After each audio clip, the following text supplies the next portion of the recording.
እንግዲህ እንዳለኝ መረጃ ከሆነ እነኚህ ሁለት ሼኮች ወደ ክርስትና መጥተዋል። ሲማሩ ቆይተው ነው ወደዚህ የመጡት የሚባል ነገር አለ።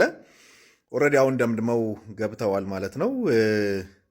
እኔ ሃይማኖት የሚቀይሩም ከዚህም ወደዛ የሚሄዱ ከሌላም ወደዚህ የሚመጡ ሰዎች ምንም አይመስለኝም። በነገራችን ላይ ማለት ጨው ለራስህ ስትል ጣፍጥ ነው። እንግዲህ ይሄ ሃይማኖት ያድነኛል ብሎ እምነት የህይወት ጉዳይ ስለሆነ መርምሮ አውቆ ያዋጣኛል ብሎ የሚሄድ ይችላል፣ የሚመጣ መምጣት ይችላል።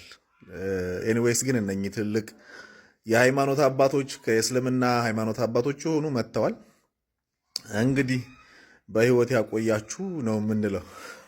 ወንድማችንን ወንድም እፎይን ነበር ያቀረብነው። በእውነት ከዚያ በኋላ ያገኘነው ግብአት የተሰጡት አስተያየቶች እጅግ በጣም ደስ የሚሉ ነበሩ።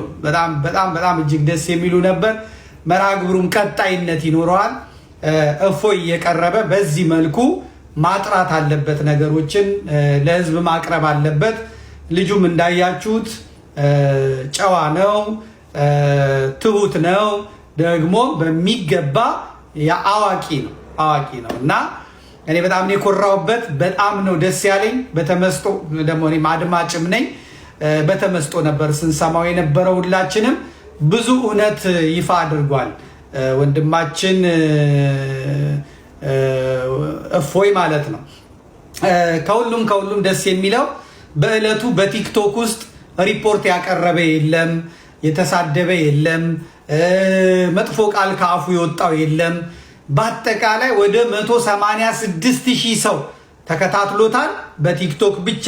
186,000 እኔ መጀመሪያውን 86,000 ነበር ያዝኩት። 186,000 ሰዎች ተከታትሎታል። እንግዲህ ያሁላ የትራፊክ መጨናነቅ ኖሮ የቲክቶክ ብቻ ነው። በ20-30 ሚሊዮን የሚገመት ሰው ደግሞ በቴሌቪዥን ተከታትሎታል። ከመርሃ ግብሩ በኋላ የተሰጡ አስተያየቶችን ለማየት ሞክሬያለሁ።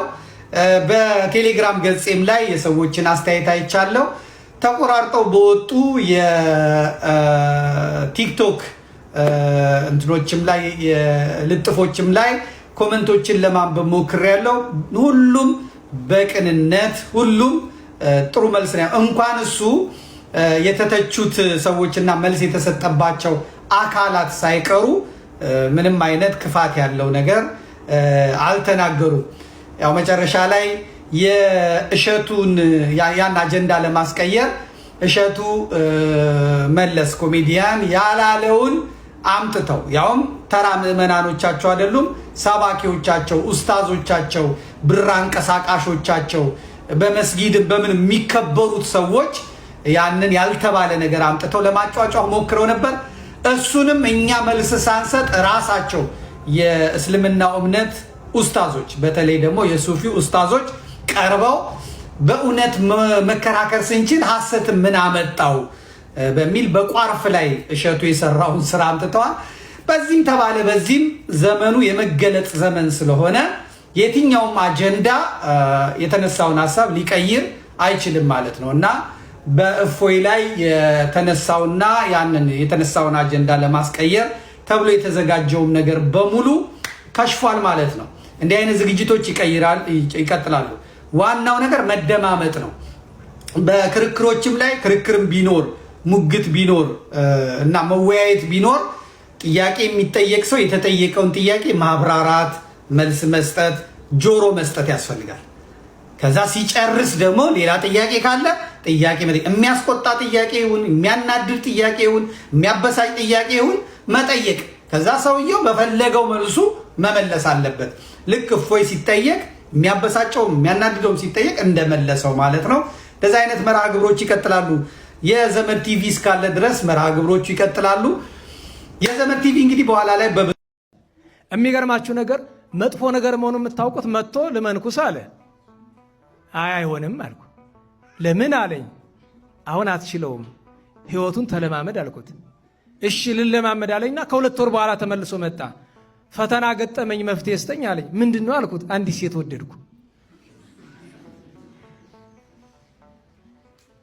የባሰውን አመጣሁ ብዬ በልሽ ብዬ ስንመካከር እንደገና ደግሞ ከወራት በኋላ መጥቶ አይ አሁን ለቆኛል ልመንነኛ አለኝ። አይ አንተ ልጅ ከሳት አብዝተሃል ታው ብያልኩት እምቢ ብሎ ሄደ። ከገባበት ገዳም ተመልሶስ መጣ እና ሌላ ነገር ሆኗል፣ ተቃይሯል። አልመነኮሰም ግን የሆነ ነገሩ ተቃይሯል። ምን ሆንክ አልኩት። በቃ ማታ እየመጣ እያነቀ የሚደበድበኝ ነገር አለ አለ። ወንድሜ ተው ሲሉ ብሰማ ምን ነበረ? መጨረሻውን በነገራችሁ ይከብደኛል። ሞቷል። እንዴት እንደሞተ በነገራችሁ ደግሞ እሱ ነው የሚከብደኝ። ልተው እና ዛሬ 12 ቀን አይደል?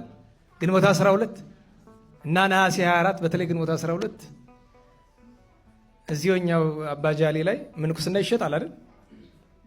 ቅር የሚለው ካለ የፈለገበት ቦታ መሄድ ይችላል።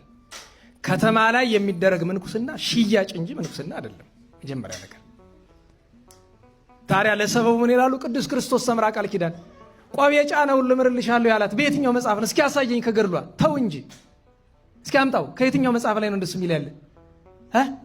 የተባለው ነገር ሌላ፣ አንተ ለመሸቀጫ የምታውለው ሌላ። አታስታውሱም? ከስንት ዓመት ከ5 ከ6 ዓመት በፊት ተወቃቀስን እንኳን ማስታወቂያ እናመነኩሳለን የምትፈልጉ ካላችሁ እየተባለ በየግቢው እኮ ማስታወቂያ ከመለጠፍ ተደርሶ ነበረ።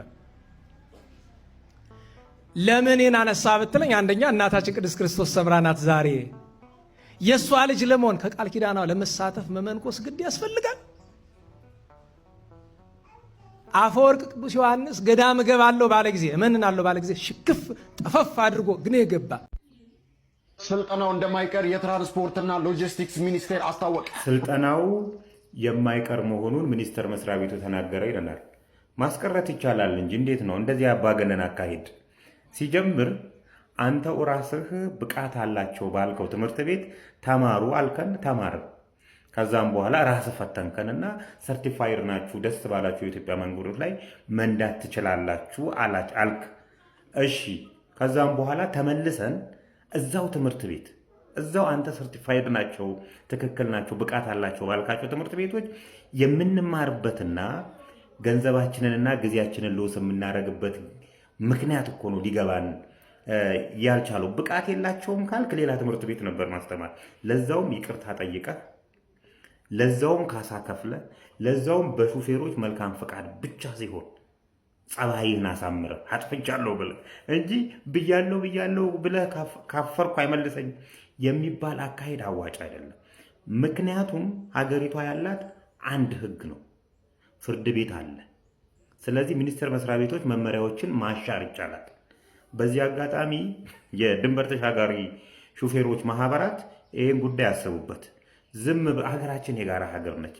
አንድ ሲቃዥ የነበረ ባለስልጣን ብድግ ብሎ ይህን ህግ አውጥቻለሁ ቢለን ለመጠቃቀም ሊሆን ይችላል ብለን መጠርጠራችን የማይቀር ጉዳይ ስለሆነ ማለት ነው። በፍርድ ቤት ማሳገድ ይቻላል በሰላማዊ ሁኔታ። መጀመሪያ ተነጋገሩ ከሚኒስቴር መስሪያ ቤቱ ጋር።